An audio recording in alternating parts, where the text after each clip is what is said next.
Friends, आज मैं आपके सामने क्लास 12th का 5th चैप्टर जो हम कर रहे थे टर्मिनोलॉजी, उसका सेकंड पार्ट लेके आई हूँ, जिसके अंदर आज हम क्या पढ़ेंगे, बची हुई जो टर्मिनोलॉजी थी उसको हम स्टडी करेंगे। तो चलिए स्टार्ट करते हैं। सबसे पहले हम बैक क्रॉस से स्टडी करते हैं। हमने ये देख लिया था कि जब कभी भी हम डोमिनेंट और रिसेसिव के बीच में क्रॉस कराते हैं, कंट्रोल्ड क्रॉस कराते हैं, तो उस समय फिर क्या होता है, हमारे सामने क्या है, हम एग्जाम्पल लेके चल रहे हैं कि हमारे सामने एक टाल प्लांट है और एक स्मॉल प्लांट है। ठीक है, तो ये हमारा क्या है, ये टाल प्लांट है और ये हमारा ड्वार्फ प्लांट है। जब इनके बीच में हमने जेनेटिक क्रॉस कराया तो जो हमें प्रोजेनी मिली वो हमें क्या मिली, capital T small T and capital T small T. जब कभी भी हम ये जो F1 जनरेशन थी, अगर इसका क्रॉस मैं दोबारा से या तो रिसेसिव पेरेंट के साथ करा दूं या फिर डोमिनेंट के साथ करा दूं, सेम थिंग, तो इसको हम क्या कहेंगे, ये हमारा क्या है, back cross. That means cross with either parent, either this और दिस, तो इसको क्या कहेंगे, हम बैक क्रॉस कहेंगे। लेकिन जब मैं टेस्ट क्रॉस की बात करूंगी तब ये पॉसिबल ही नहीं है। हमें हमेशा बैक क्रॉस, टेस्ट क्रॉस के समय पर हमेशा किसके साथ कराना होगा, रिसेसिव के साथ। ये आपको माइंड करना है यहाँ पर कि अगर रिसेसिव के साथ क्रॉस है तो उसको टेस्ट क्रॉस कहेंगे, और अगर किसी के साथ भी क्रॉस है तो उसको हम क्या कहेंगे, बैक क्रॉस कहेंगे। तो यहाँ पर हम करते क्यों हैं, ये जो हमारा टेस्ट क्रॉस है इसको हम क्यों करते हैं, टू नो द फिनोटाइप। आपको कई बार क्या दिया होता है, ये बताया जाता है कि F1 जनरेशन के अंदर ये आपकी क्या है, जीनोटाइप है। तो आप ये बताइए कि फिनोटाइप्स क्या होंगे। दैट मीन्स कि टॉल और ड्वार्फ के पूछ रहा है वो आपसे, और आप ये कब निकाल सकते हो, जब आप सिर्फ और सिर्फ रिसेसिव पेरेंट के साथ क्रॉस कराओगे, तो उसको हम क्या कह देंगे, टेस्ट क्रॉस। तो ये क्लियर हो गया आपको। अगर मैं इसको लिखना चाहूंगी तो क्या लिखूंगी इसको मैं, बैक क्रॉस का मतलब है F1 generation cross with either parent.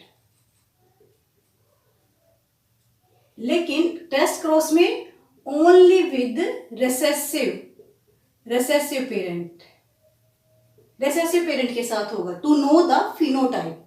Next is your locus. Locus क्या है कि अगर ये क्रोमोसोम का मैं एक पिक्चर बनाती हूँ, मान लीजिए क्रोमोसोम है, ये दोनों क्या होते हैं हमारे, ये और ये है सिस्टर क्रोमेटिड, और ये आपके हैं non sister chromatids. Non sister chromatid जो क्रॉसिंग ओवर होती है वो हमेशा सिस्टर क्रोमेटिड्स के बीच में होगी। ठीक है, तो क्या होगा यहाँ पर, जो बीच में क्या आएगा, ये मान लीजिए ये पॉइंट मैं बता रही हूं कि ये क्या है, ये है एक पर्टिकुलर पोजीशन, पर्टिकुलर पॉइंट। किस चीज का पर्टिकुलर पॉइंट, एक जीन जो कि एक पर्टिकुलर ट्रेट को कोड कर रही है। मान लीजिए यहाँ पर जो जीन है उसका नाम है ए, और ये किसको डिनोट कर रही है, मान लीजिए आपके आइज कलर को डिनोट कर रही है, तो ये कौन सी क्या कहेंगे हम, ये वो लोकस है जहां पर उस जीन का क्या है, पोजीशन है, वो जीन वहां पर लाई करती है, तो इसको हम क्या कह देते हैं, लोकस कह देते हैं। Next is your crossing over. Crossing over के टाइम पर हम क्या करते हैं, मैं दो कलर के द्वारा आपको बताना चाहूंगी कि टू टाइप्स के मैंने कलर लिए हैं। यहाँ पर अगर आप देखेंगे तो एक मान लीजिए ये है और ये है। सबसे पहली बात क्रॉसिंग ओवर होती है किसमें, मियोसिस में होती है। मियोसिस को हम रिडक्शनल डिवीजन भी कहते हैं। और यहाँ पर जब पेयरिंग होगी, जब वो पास आएंगे और उसके बाद जब एक्सचेंज ऑफ मटेरियल होगा, उस समय पर ये वाली चीज आ जाएगी। तो अगर आप ध्यान से देखेंगे तो आपको एक क्लियर हो जाएगा कि यहाँ पर जो ये ब्लैक के पास रेड कलर गया है और रेड के पास जो ब्लैक कलर आया है, दैट इज क्रॉसिंग ओवर। और ये हमेशा किस स्टेज में होती है, पैकेटिन स्टेज में होती है। ये भी आपको एक ध्यान रखना है कि crossing over always occurs in pachytene stage. अगर आपने क्लास 11th का सेल साइकिल पढ़ा होगा तो आपने वहां पर देखा होगा कि लिप्टोटिन, जाइगोटिन, पैकेटिन, डिप्लोटिन, डाइकाइनेसिस, ये स्टेजेस आती हैं हमारे म्यूसिस के अंदर। तो उनमें से क्रॉसिंग ओवर किस स्टेज के अंदर हुई, आपकी पैकेटिन पे। Okay, next is your mutation. Mutation क्या है, अगर मैं एक सीक्वेंस बता देती हूँ कि ये एक सीक्वेंस है, एक ह्यूमन है उसका सीक्वेंस है ACTG ACTT। तो इसके अल्टरनेट सीक्वेंस क्या बनेगा? इसके अल्टरनेट सीक्वेंस बनना चाहिए, ए के सामने क्या होना चाहिए? टी, सी के सामने जी, टी के सामने ए, जी के सामने सी, ए के सामने टी, सी के सामने जी एंड टी के सामने अगेन ए और टी के सामने A, because A pairing with T and C always pairing with G, और इनके बीच में डबल और ट्रिपल बॉन्ड होते हैं। ठीक है, तो ये पेयरिंग इस प्रकार से हुई। लेकिन अगर कभी कोई इंसान किसी भी ऐसे म्यूटाजेंस वो चीजें होती हैं जो कि क्या करती हैं, म्यूटेशन को कॉज करती हैं, कारक बोलते हैं इन्हें हम, that means mutation causing reasons. तो यहाँ पर ए को किससे रिप्लेस करना था? टी से रिप्लेस करना था, लेकिन यहाँ पर मैंने इसको रिप्लेस कर दिया जी से। किससे रिप्लेस कर दिया? जी से। तो ये क्या चीज बन गई? ये आपकी एक म्यूटेशन है। Mutation can be of two types, purine और पिरामिडिन्स। अगर प्यूरिन के साथ चेंज होता है तो उसे हम क्या देते हैं? प्यूरिन टाइप ऑफ म्यूटेशन, और पिरामिडिन के साथ होगा तो उसे हम कहेंगे ट्रांसलोकेशन। ठीक है, ट्रांसवर्जन एंड ट्रांसलोकेशन, ये दो तरह की म्यूटेशन है। चलिए अब बात आती है आपका next topic, that is autosomes and sex chromosome. Autosome और सेक्स क्रोमोसोम्स क्या हैं? ये दोनों इकट्ठे स्टडी किए जाते हैं। इकट्ठे स्टडी इसलिए किए जाते हैं क्योंकि हमें ये पता है ह्यूमन बीइंग के अंदर टोटल नंबर ऑफ क्रोमोसोम्स कितने हैं? 46 क्रोमोसोम हैं, और 46 को मैं कह सकते हैं कि 23 पेयर हैं या फिर 22 प्लस 1 पेयर है। ये तीनों चीजें ही ठीक है, किसी में कोई भी प्रॉब्लम नहीं है, तीनों चीजें ठीक हैं। लेकिन यहाँ पर ये जो 22 हैं, दीज आर ऑटोसोम्स। जो 22 पेयर ऑफ क्रोमोसोम्स है उनको हम क्या कह देंगे? ऑटोसोम्स। और जो 1 पेयर है इसको हम क्या कहेंगे? Sex chromosome. ठीक है, उसके बाद बात आती है आपकी गैमेट्स की। गैमेट कब बनते हैं? गैमेटोजेनेसिस के टाइम पर। स्पर्मियोजेनेसिस के टाइम पर क्या बन जाता है? स्पर्म, और oogenesis के टाइम पर क्या बन जाता है? आपका एग बन जाता है। ठीक है, जाइगोट, जब ये दोनों मिल जाएंगे तो ये बना देंगे आपका जाइगोट। ठीक है, प्रोजेनियन ऑफस्प्रिंग्स, प्रोजेनियर ऑफस्प्रिंग्स को हम कहते हैं दीज आर चिल्ड्रंस, यानी कि बच्चे। जब पेरेंट्स है, एक मेल है और एक फीमेल है, तो इनकी जो ऑफस्प्रिंग बन रही है ना, बच्चे बन रहे हैं, उसका हम क्या कहते हैं? प्रोजेनी या फिर ऑफस्प्रिंग। ठीक है, उसके बाद बात आती है आपकी पैटर्नल, जो कि किससे आते हैं? ऐसे गुण जो कि फादर से आएंगे हमेशा, उनको कहेंगे पैटर्नल, और जो मदर से आएंगे उनको हम क्या कह देंगे? मैटरनल। तो ये सारी टर्मिनोलॉजी यहाँ पर कंप्लीट हो जाती है। फिर भी अगर किसी को कोई क्वेश्चन है, कोई डाउट है, तो आप कमेंट बॉक्स में कमेंट लिख सकते हैं, मैं उसको जरूर क्लियर करूंगी।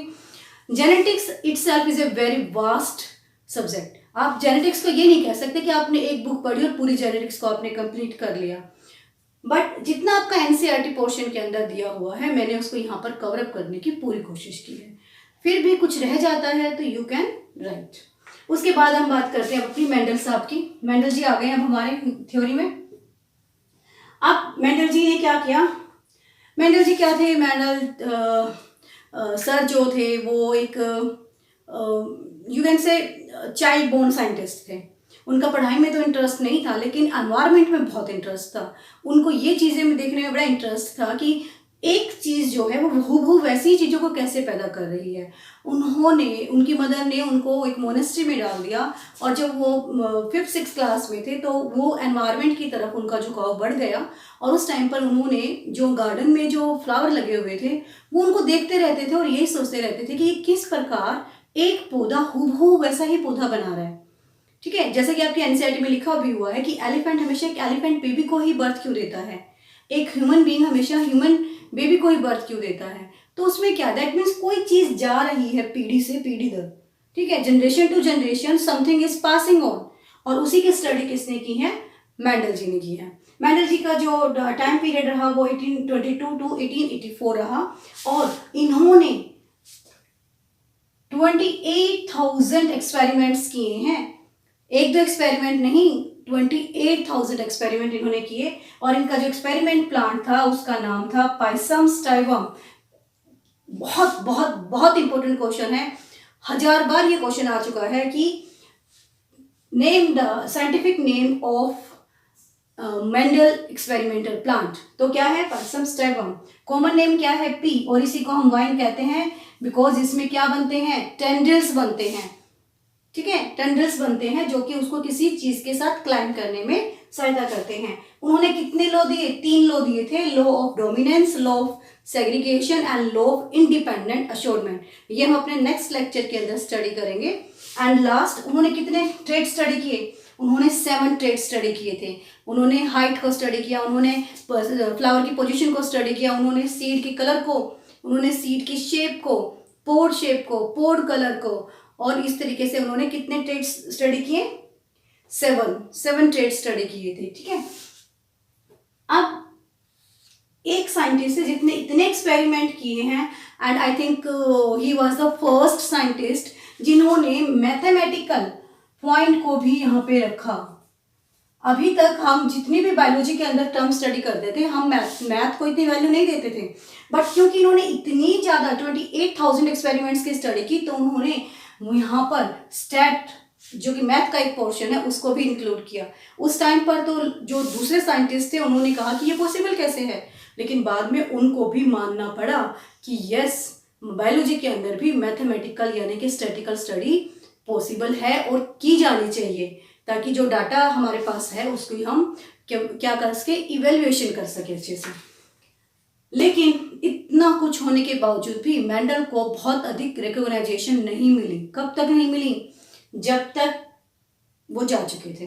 ठीक है, उनकी डेथ के बाद उनके काम को बहुत ज़्यादा सराहा गया, बहुत सारे साइंटिस्ट ने वो किया। एक्चुअली ये जो लॉज जिन्हें हम लॉज कहते हैं ना, ये लॉज नहीं थे, ये पोस्टुलेट्स थे। उन्होंने कोई चीज़ बोली कि ऐसा होता है और उस चीज़ को बाद में स्वीकार किया गया और उनको नाम दिया गया लॉज का, कानून। मतलब उन्होंने नियम बना दिए कि भाई जेनेटिक्स के अंदर ये नियम होते हैं, और इन्हीं को हम फादर ऑफ जेनेटिक्स का भी नाम देते हैं। ठीक है स्टूडेंट्स, तो यहाँ तक आपकी terminology and some hint of laws आपको मिल चुका है। नेक्स्ट वीडियो में हम मिलेंगे, तब तक स्टे विद अस।